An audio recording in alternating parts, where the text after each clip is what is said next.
I was at a children's party the other day. Bear with me because this does have something to do with PR. Now, not really knowing anyone there, I looked for someone else that looked like they were also pretty much on their own, and I went up and thought, okay, let's start chatting away. It was something to do while we passed the time before Spider-Man and Superman turned up. Anyway, we chatted about the usual stuff of what we do, and he said he was in disability stroke older people's scooter sales. He repaired them and sold these scooters. And we got talking as a result of this. It was kind of quirky, and he asked me what I did. And after I mentioned this podcast and my background, something that often happened, which was that he asked me what I thought of his PR stunt idea. And he told me how he planned to drive one of these electric scooters around a sports track. I can't remember how many times, but apparently there are world records for the longest wheelie on one of these devices and distance records as well. They even put petrol engines apparently in these things and race them, although incredibly uncomfortable. But where was the PR in his idea? Well, going around a running track might be amusing to your friends. Even breaking a world record might get a small bit of publicity. It really did lack something for the amount of effort that it sounded like he was going to have to put into it. How was he going to get the word out? How was he going to generate some good PR from this around his business, around his brand? So we started thinking it through. How far could these things go, I asked him. He pointed out that if he strapped on a couple of extra batteries, they could actually go for hundreds of miles, even thousands, and they were fairly easy to fix as well. You can't help but imagine straight away, can you? This whole idea of someone standing on one of these scooters, crossing some huge distance on it, all exposed to the weather, their bum on the seat all day of a vehicle with virtually no suspension while passing some amazing landmarks. So I asked, was it possible that maybe he could do a huge trek across the outback of Australia or up the coast from north to south? Because this was a conversation happening in Australia. Could it be done technically? Could he do a really long trek on one? And he said, yeah, it was totally possible technically. So there was nothing stopping him from turning this small stunt idea that no one, to be honest, would notice to potentially a national story. All the main concerns were already dealt with. It was technically and practically possible. The problem, if you think about it with the sports track approach, was that it's not exactly original, is it? There's no hardship there. There are toilets you can get off. You can go and talk to your friends. You can have a snack quite easily. You can stop, have a break. In other words, there's no real story. It's frankly a bit boring. From a public perception, from a media perception, it's kind of, whether it has or hasn't been done, the old idea is a bit, it's kind of been done. But driving 1,000 or 2,000 miles on a mobility scooter, it's a lot more of a challenge. Remember, logistically, we'd already established this could be done. They might need to change some batteries from a support vehicle, but it can definitely be achieved. And he repairs these machines. He knows how to do that. He can do it himself. And even better, he said to me that they're actually really simple to repair. So we've suddenly gone from something that might get a small Instagram video to share with his friends to a potential national news story. And it was all possible. And there were other benefits too of a long-distance trek, as I told him. The obvious one, the story goes on longer. That means more time for updates to be provided to media and social media, more time for people to become aware of you. Repeating the message builds momentum. Inevitably it does. It's just like doing this podcast. One video does not. The more you do, the more updates you do, the more chance of people finding you. The more times it's shared, the more chance for that scooter with your company name down the side of it is going to be photographed and shared. Now, while the media obviously aren't going to want to plug your company, having a photo or video without the scooter about their story is kind of pointless. So people, even the media, are going to share that scooter, the image of the scooter, with your name down it. Just think of those photos, as I say, crossing major bridges in Australia, maybe passing Uluru or other landmarks. In the USA, Times Square or the Eiffel Tower in France. You get the idea of what I mean.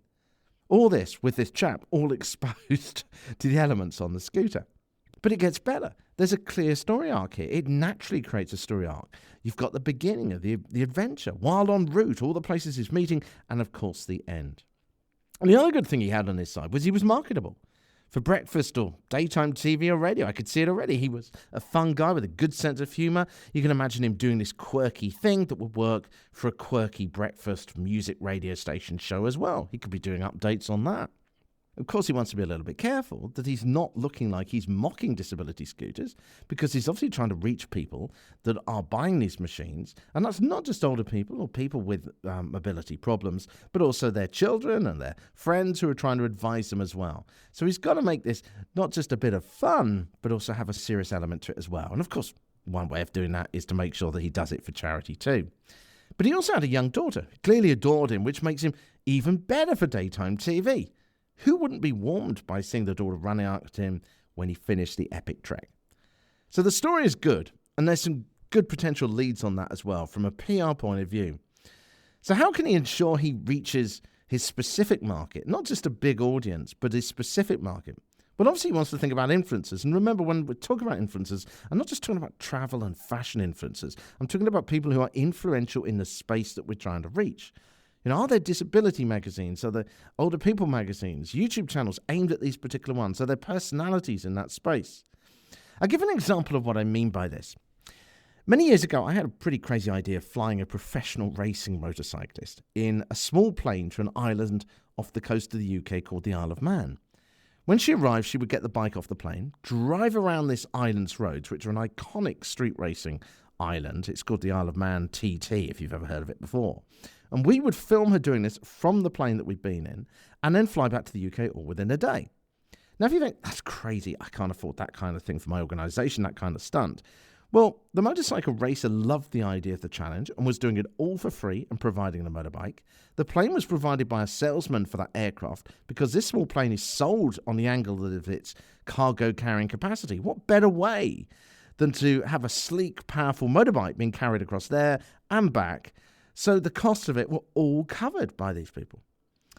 As it was, I hadn't accounted for the concerns from the insurance company that they infuriatingly brought up the night before we were about to set off. But the idea itself would have worked and been pretty cheap. It was crazy. It was over the top, and it would have worked. And sadly, that whole project folded before we could try it again.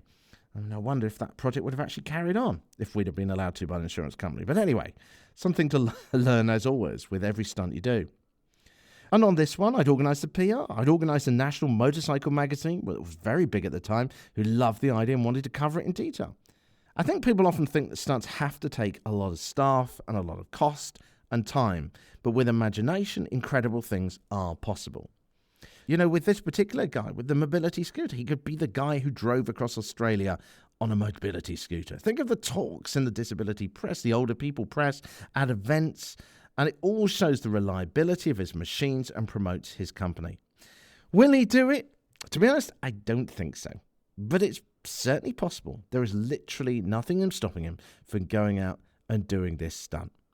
So let me sum up this week's action step based around these ideas. In fact, I'll do that in a second. Let me just remind you, if you want to get the notes from this show, including the action steps I'll cover in a second, you don't need to write anything down when you listen to the Public Relations Podcast. It's all in the newsletter every week, and it goes in the resources section of the website. So you can subscribe to that by going to thepublicrelationspodcast.com, and you'll see a link on there to subscribe. That's thepublicrelationspodcast.com. And if you know anyone who you think might also like the show and might also like to share some ideas on it too, and find out what's going on, then share that link with them as well, thepublicrelationspodcast.com.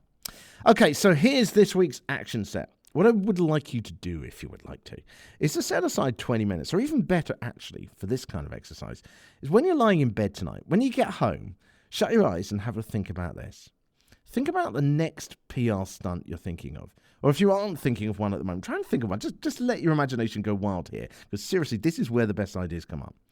What would demonstrate, rather than tell, what your organisation does? Right? What would demonstrate it? What would have a slightly fun side to it and involve people, even the organisation CEO, even you? Who would you need to be involved to make it happen? How could you make it so they all get something out of it? So it's in their interest, so they want to do it for free in their own time, whatever it is. How could you stretch this stunt out so that it will have more time to gain momentum and have a story arc? How can you make it picture-friendly? And then finally, and this is probably quite an easy one actually, is how can you make it for charity? Stunts grab people's attention. They demonstrate your humor, your willingness to engage with people, to do something fun, and they demonstrate the product without you having to say what you're doing by doing something. It allows people often to participate as well, whether it's on the simplest level of just simply watching your video and laughing and having a bit of entertainment in their life, or even having some big pop-up experience. Like I think I mentioned the whole Cadbury's cream egg thing a while back on the show. Doing something like this is like watching a friend on Instagram doing something fun. Your organization is that friend. You're showing them that you as an entity are not just sitting somewhere in some ethereal sky, but you're real people doing real things with real personalities. So the right stunts build connections between organizations and the public. I would love to hear about some of the stunts you've done, which have really gone beyond the normal stuff. Let me know, info@thepublicrelationspodcast.com, or you can find me on LinkedIn at Richard Midson. That's Midson. Right, just finally to round up, as always, I've done another long episode. My apologies. I keep doing this news resolution for next year. I'm going to just do 5 to 10 minute episodes. My apologies also about the interview with that charity who just onboarded Maisie Williams, the Game of Thrones actress that played Arya Stark. That didn't quite come off in time for this week's episode. I'm hopefully going to organise that at the beginning of next year, but it just wasn't there in time for this week. Now, I know a lot of you are going to be taking a break over the next week, unless you are doing some festive PR, of course. So I'll leave next week's episode and I'll be back in the new year. So whether you celebrate Christmas, Hanukkah, Kwanzaa, Tulsi Punjan Diwars, whether it's for chocolate or for your own spirituality, may I wish you a very merry festive period, and I'll speak to you very soon. Oh, and don't forget to let me know if you have any great projects going on. Always interested to hear about them too.